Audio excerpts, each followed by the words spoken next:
বাংলাদেশের এক হত্যা মামলার আসামিকে কাতার বিমানবন্দরে গ্রেপ্তার করা হয়েছে।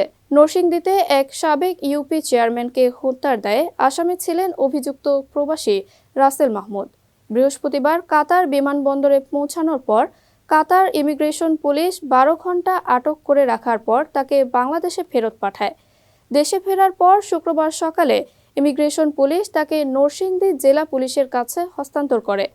গ্রেফতার হওয়া প্রবাসী রাসেল মাধবদী থানার পৌলানপুর এলাকার হাবিবুর রহমানের ছেলে।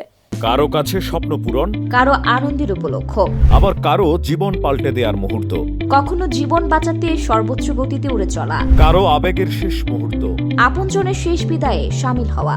এমন সব ইচ্ছে পূরণে সর্বনিম্ন ভাড়ায় দ্রুতগতির বাহন প্রবাসীর হেলিকপ্টার। আপনার প্রয়োজনে যোগাযোগ করুন আমাদের হটলাইনে। তিনি দক্ষিণ আফ্রিকায় ব্যবসার পাশাপাশি দেশেও ব্যবসা করতেন। এছাড়া সদর উপজেলা যুবলীগের রাজনীতিতে যুক্ত ছিলেন তিনি। নরসিংদীর পুলিশ সুপার মোহাম্মদ মোস্তাফিজুর রহমান জানান, এলাকায় আধিপত্য বিস্তার নিয়ে পরিকল্পিতভাবে সাবেক চেয়ারম্যান মাহবুবুল হাসানকে গুলি করে এবং কুপিয়ে হত্যা করা হয়। এ ঘটনায় নিহতের পরিবারের পক্ষ থেকে মামলার পর এ পর্যন্ত 8 জনকে গ্রেপ্তার করা হয়েছে। এর মধ্যে এজাহার নামীয় আসামি রয়েছেন 2 জন। হত্যার কাজে ব্যবহৃত গুলির খোসা ও ধারালো অস্ত্র জব্দ করা হয়েছে।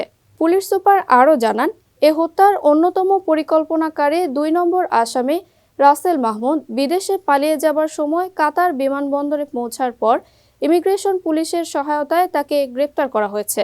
প্রাথমিক জিজ্ঞাসাবাদে গুরুত্বপূর্ণ তথ্য প্রমাণ পাওয়া গেছে। এর আগে গত 28 মে রাতে একদল দুর্বৃত্ত মাহবুবুল হাসানকে কুপিয়ে হত্যা করে। এ সময় আহত হয় তার সঙ্গে থাকা আরও 2 জন।